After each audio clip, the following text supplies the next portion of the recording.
In the heart of the 18th century, in a dark, narrow alley of Frankfurt's Jewish ghetto, a boy was born who would not just escape its suffocating confines, but redefine the very concept of wealth and power for centuries to come.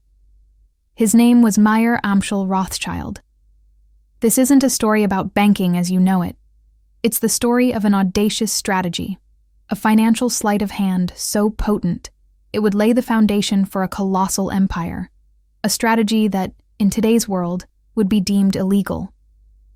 It's a move known as front-running, and this is how one man, armed with little more than ambition and a brilliant mind, used it to bend the fortunes of kings and princes to his will. The Judengasse, or Jews' Alley, was more of a prison than a neighborhood, a sliver of Frankfurt, sealed off from the rest of the city by towering walls and locked gates. It was a world of perpetual twilight, where sunlight struggled to pierce the narrow gaps between leaning timber-framed houses.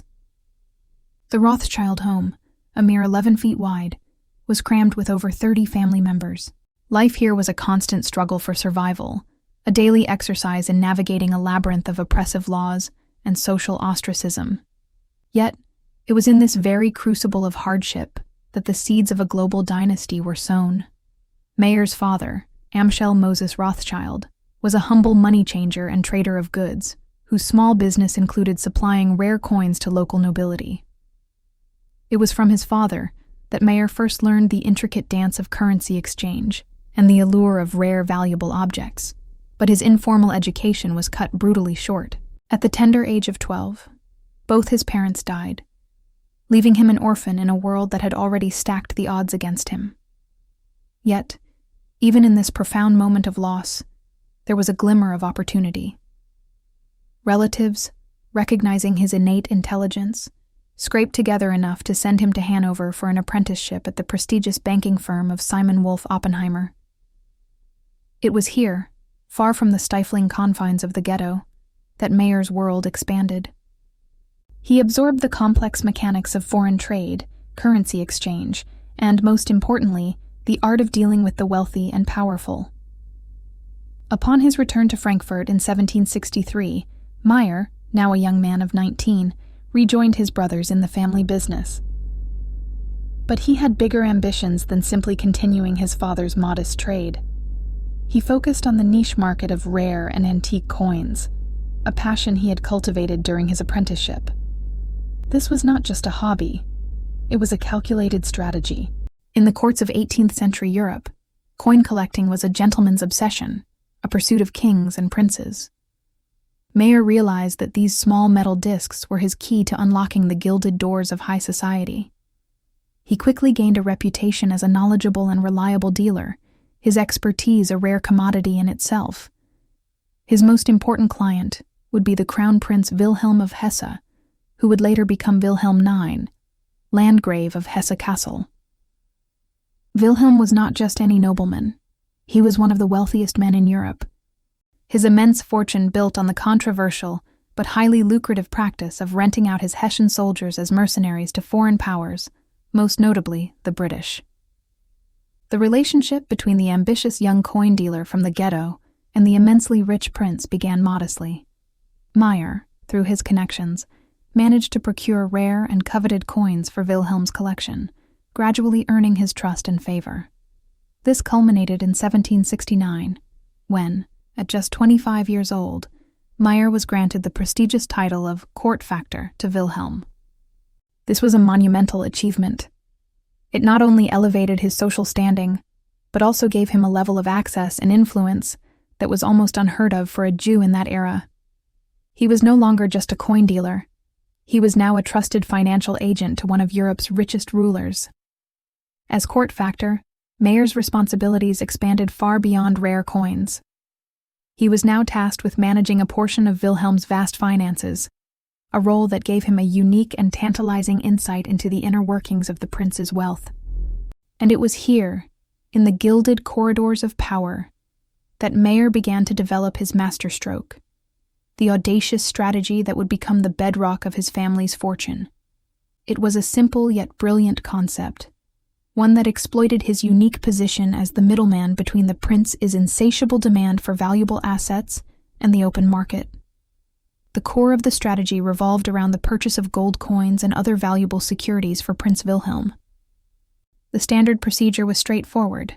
The prince would express his desire to acquire a certain amount of gold, and Mayer, as his agent, would go out into the market, procure it, and then sell it to the prince, taking a commission for his services. But Mayer added a crucial and highly lucrative twist to this process. Instead of simply acting as a broker, he decided to become a principal player on both sides of the transaction. Here's how it worked. When Prince Wilhelm gave him an order to buy, say, 100,000 gold coins, Mayer wouldn't immediately use the prince's money to execute the purchase. Instead, he would first go out and buy the 100,000 gold coins for himself, using his own capital, or, more often than not, money he had borrowed. He now owned the very asset his client wanted to buy. This is the first crucial step of what is known today as front-running, using advanced knowledge of a large market-moving transaction to make a personal trade ahead of that transaction. Mayer knew that the prince's massive buy order would inevitably drive up the price of gold coins in the Frankfurt market. So, by buying first, he was positioning himself to profit from the price surge that he himself was about to create. Once he had secured the coins for his own account, he would then turn around and execute the prince's order, selling the very same coins he had just bought to his own client. In doing so, he was effectively acting as both the buyer and the seller in the same transaction, with the Prince of Hesse unknowingly on the other side. The profits from this maneuver were twofold and staggering. First, he would collect his handsome 8% commission from the prince for his services as a court agent. On a large transaction, this alone was a substantial sum. But the real genius, and the source of his burgeoning fortune, was in the front-running itself. Having bought the coins at a lower price before the market had reacted to the prince's demand, he could now sell them to the prince at the new, inflated price. The difference between his purchase price and his selling price was pure profit, a second hidden layer of income that the prince was completely unaware of. It was a financial masterclass in audacity and ingenuity, a perfectly legal, if ethically ambiguous strategy in the unregulated markets of the 18th century. This wasn't a one-time trick. It was a systematic, repeatable process that Mayer applied to numerous transactions, each one adding another layer to his rapidly growing fortune. He was a master of information, his network of contacts and correspondence across Europe providing him with invaluable intelligence on market trends and political developments. This allowed him to anticipate the needs of his powerful clients and position himself accordingly. He wasn't just reacting to orders, he was predicting them, always one step ahead of the market, always ready to exploit the information asymmetry that existed between him and his wealthy but less nimble patrons. The Napoleonic Wars at the turn of the 19th century provided the ultimate catalyst for Mayer's burgeoning empire. As chaos engulfed Europe, the demand for financial services skyrocketed. Governments needed loans to fund their armies, and the movement of money across borders became a complex and risky endeavor. This was the moment Mayer had been preparing for. His network, now fortified by his 5 sons whom he had strategically placed in key financial centers across Europe, Frankfurt, London, Paris, Vienna, and Naples, was perfectly positioned to capitalize on the turmoil. They became the go-to bankers for warring regimes, organizing loans, trading in essential goods, and, most importantly, moving vast sums of money across a war-torn continent. When Napoleon invaded Hesse in 1806, Prince Wilhelm was forced into exile. But before he fled, he entrusted a significant portion of his vast fortune to Mayer for safekeeping. This was the ultimate testament to the trust and confidence Mayer had cultivated over the years. With the prince's capital at his disposal, and with his son Nathan now firmly established in the financial heart of London, Mayer's opportunities multiplied exponentially. He used the prince's money to issue his own international loans, profiting handsomely from the interest, all while continuing to manage the Prince A.S. investments and grow his own personal fortune through his now perfected front-running strategy. Mayer Amschel Rothschild's story is not just about the accumulation of wealth.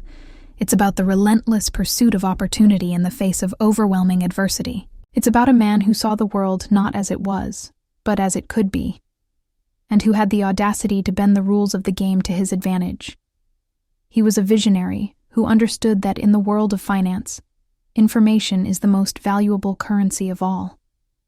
The empire he built, the dynasty that still bears his name, was founded not just on gold and silver, but on a brilliant, controversial, and by today's standards illegal strategy that allowed him to see the future of the market and get there first. From the cramped confines of the Frankfurt ghetto, he had reached out and touched the levers of global power, not with an army or a crown, but with a mind that could see the hidden patterns in the flow of money and the courage to act on what he saw.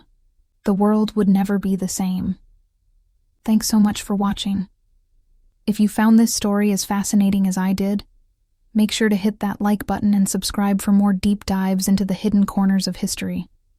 We'll see you in the next one.